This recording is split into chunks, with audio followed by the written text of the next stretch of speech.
Good morning all students. Class 4th विषय हिंदी व्याकरण पाठ नंबर 5। पाठ का नाम है संज्ञा। आज हम संज्ञा के बारे में पढ़ेंगे। संज्ञा वह होता है जैसे किसी व्यक्ति, वस्तु, प्राणी, स्थान या दशा इनके आदि का बोध जो कराते हैं उनको क्या कहलाएंगे? संज्ञा। जैसे देखना पढ़ेंगे, सभी के नाम संज्ञा होते हैं। हमारे नाम भी संज्ञा ही है। जैसे देखना, राजू, धीरज, मीना आदि ये क्या है? संज्ञा। शहरों और गांवों के नाम भी क्या है? संज्ञा होते हैं। जैसे मुंबई, दिल्ली, लखनऊ, पीपली आदि ये क्या है? शहर और गांव के नाम है, तो ये भी क्या है? संज्ञा। यहाँ पे देखना, संज्ञा की परिभाषा है किसी व्यक्ति, प्राणी, वस्तु, स्थान, दशा व स्थिति का नाम बताने वाले शब्द संज्ञा कहलाते हैं। यानी किसी व्यक्ति हो, प्राणी हो, वस्तु हो, स्थान हो, किसी की दशा हो या किसी की स्थिति हो तो वो क्या कहलाएगा? संज्ञा कहलाएगा। पढ़िए और समझिए। ये क्या, कुछ पैराग्राफ दे रखा है इतना, ये तो इनमें क्या करना है, कुछ पढ़ना है और उसमें से क्या है, छांट के कुछ समझना है। देखना, राम और श्याम अपनी मम्मी पापा के साथ आगरा का ताजमहल देखकर दिल्ली लौटे। दिल्ली में उन्होंने कुतुब मीनार, लाल किला, अक्षरधाम मंदिर आदि देखी। उन्होंने चिड़ियाघर में भी बहुत आनंद लिया। सभी ने मुगल गार्डन का एक सुंदर नज़ारा देखा। उसके बाद पार्क में आकर रोटी, सब्जी व दाल चावल खाए। वहाँ बैठे बंदर, कुत्ता व लंगूर को एक एक रोटी भी खिलाई। उपयुक्त वाक्य में आए व्यक्तियों के नाम, पशु पक्षियों व जानवरों के नाम, खाद्य व अन्य वस्तुओं के नाम, स्थानों के नाम, भावों के नाम, इमारतों भवनों के नाम, अन्य जगहों के नाम। अब आपको क्या करना है, यहाँ तक ये पैराग्राफ हो चुका है, यहाँ तक, और आपको अब क्या करना है, यहाँ से आपको ये नाम छांट के डालना है इस पैराग्राफ से। जैसे सबसे पहला है व्यक्तियों के नाम। इनमें से किस किस व्यक्ति का नाम आया था? राम और श्याम, मम्मी और पापा, ये चार क्या हुए? व्यक्ति, यानी ये व्यक्तियों के नाम हैं। आगे पशु पक्षी व जानवरों के नाम। इनमें कौन कौन से पशु पक्षी आए थे और जानवर आए थे? तो इनमें कौन कौन आए थे? बंदर, कुत्ता और लंगूर, ये 3 जानवर आए थे। आगे खाद्य व अन्य वस्तुओं के नाम, खाने की चीज़ें, कुछ वस्तुओं के नाम, जैसे रोटी, सब्जी और दाल चावल, ये क्या 4 वस्तुओं के नाम आए थे। आगे स्थानों के नाम, स्थान क्या क्या आए थे? आगरा और दिल्ली, ये 2 नाम आए थे, तो ये क्या हो गए? स्थान। आगे है भावों के नाम। इसमें आनंद, सुंदर और नज़ारा, यानी आनंद लेना और सुंदर था, क्या था? नज़ारा। तो ये 3 क्या हो गए? भाव। आगे इमारत और भवनों के नाम, ताजमहल, अक्षरधाम मंदिर, लाल किला, कुतुब मीनार, यानी ताजमहल, अक्षरधाम, लाल किला, कुतुब मीनार, ये क्या है? भवनों और इमारतों के नाम।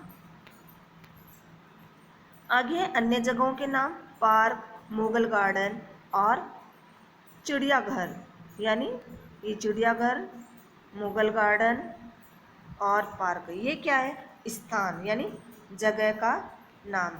सभी संज्ञाएं हैं। ये क्या आए थे? व्यक्तियों के नाम, पशु पक्षियों के नाम, खाद्य व अन्य वस्तुओं के नाम, स्थानों के नाम, भावों के नाम, इमारतों भवनों के नाम, जगहों के नाम, ये सारे क्या है? संज्ञा। आया समझ में?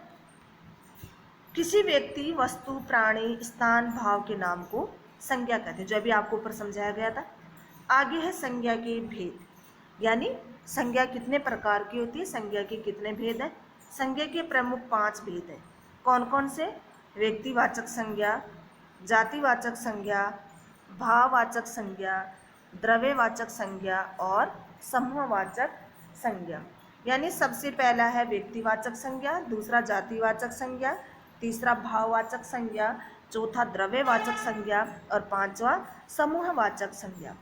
तो हम सबसे पहले पढ़ेंगे व्यक्तिवाचक संज्ञा। व्यक्तिवाचक संज्ञा, जिन शब्दों से किसी व्यक्ति, प्राणी, स्थान अथवा वस्तु के नाम का बोध हो उन्हें व्यक्तिवाचक संज्ञा कहते हैं। यानी किसी व्यक्ति या प्राणी, स्थान अथवा वस्तु के नाम का जो बोध हो उनको हम क्या कहेंगे?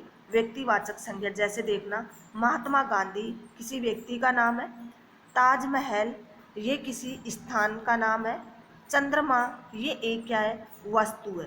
तो उपयुक्त सभी नामों से किसी व्यक्ति, वस्तु, स्थान आदि का बोध होता है, अतः ये क्या है, व्यक्तिवाचक संज्ञाएं।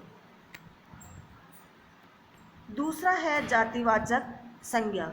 जिन शब्दों से किसी जाति के सभी प्राणियों अथवा पदार्थों का बोध हो उन्हें जातिवाचक संज्ञा कहते हैं। यानी जिन शब्दों से किसी जाति या पदार्थों का बोध हो उन्हें हम क्या कहेंगे, जातिवाचक संज्ञा। जैसे देखना, बालक, फल और मकान, तो ये सभी क्या है, जाति का बोध करा रहे हैं, अतः ये क्या है, जातिवाचक संज्ञा। उपयुक्त सभी नाम अपनी संपूर्ण जाति का बोध कराते हैं, अतः ये सभी जातिवाचक संज्ञाएं हैं। आगे है भाववाचक संज्ञा। जिन शब्दों से किसी प्राणी अथवा पदार्थ की दशा, अवस्था या गुण आदि का बोध होता है उन्हें भाववाचक संज्ञा कहते हैं। यानी भाववाचक में जैसे किसी प्राणी में आदमी, औरत, जानवर जो भी है, और पदार्थ की दशा यानी उनकी दशा, जैसे उसमें बुढ़ापा आ रहा है, बचपना आ रहा है, या उनकी दशा की या गुण दोष, जैसे वह कैसा है, खट्टा है, वो काला है, गोरा है, अच्छा है, सुंदर है, वो क्या उनका गुण। और भाव हो गए कि खट्टा है, मीठा है, कड़वा है, वो क्या हो गए, उनके भाव हो गए। जैसे देखना, बचपन, बुढ़ापा और खटास, तो इनमें जो बचपना है, बुढ़ापा है, खटास है, ये क्या है, इनके भाव बता रहे हैं, भाववाचक संज्ञा है। उपयुक्त संज्ञाओं को छुआ या देखा नहीं जा सकता, बल्कि इनके भाव महसूस किए जा सकते हैं, अतः ये सभी भाववाचक संज्ञा। यानी इनके क्या है, हम महसूस नहीं कर सकते, इनको छू नहीं सकते, इनको क्या हम देख के ही बता सकते हैं कि ये ऐसे, तो वो क्या हुआ, भाववाचक संज्ञा। आगे है द्रव्यवाचक संज्ञा। जिन शब्दों से किसी द्रव्य, धातु अर्थात पदार्थ का ज्ञान हो वे द्रव्यवाचक संज्ञाएं कहलाती हैं। जैसे किसी द्रव्य यानी द्रव्य, धातु जैसे लोहा, पीतल, सोना, चांदी अर्थात पदार्थ का ज्ञान हो, वह क्या कहलाएंगे, द्रव्यवाचक। जैसे देखना, सोना, तेल और जल, सोना, तेल और जल, इन संज्ञाओं से द्रव्य तथा धातु का बोध होता है। द्रव्य यानी सोना और तेल, और धातु, तेल, जल, ये क्या हो गया, धातु हो गई, अतः ये सभी क्या है, द्रव्यवाचक संज्ञा। समझ में आ रहा है ना। आगे है समूहवाचक संज्ञा।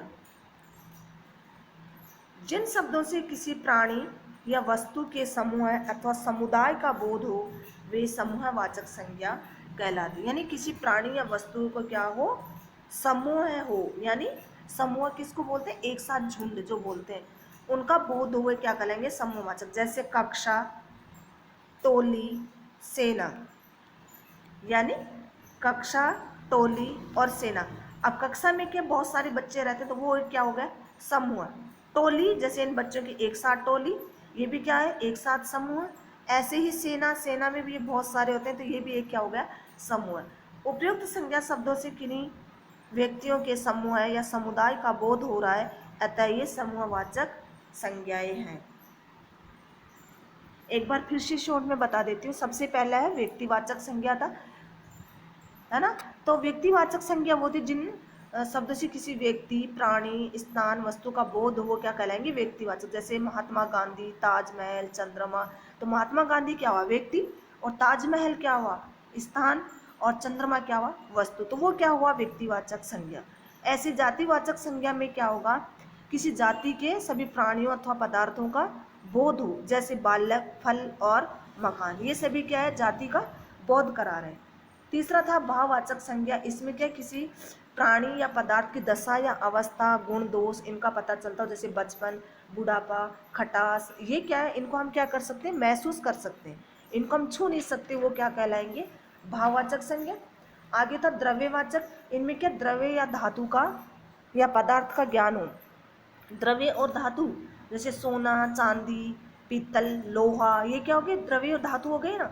आगे पदार्थ, जैसे तेल, जल, ये क्या हो गए, दूध, ये क्या हुआ, पदार्थ। तो ये क्या कहलाएंगे, द्रव्यवाचक संज्ञा।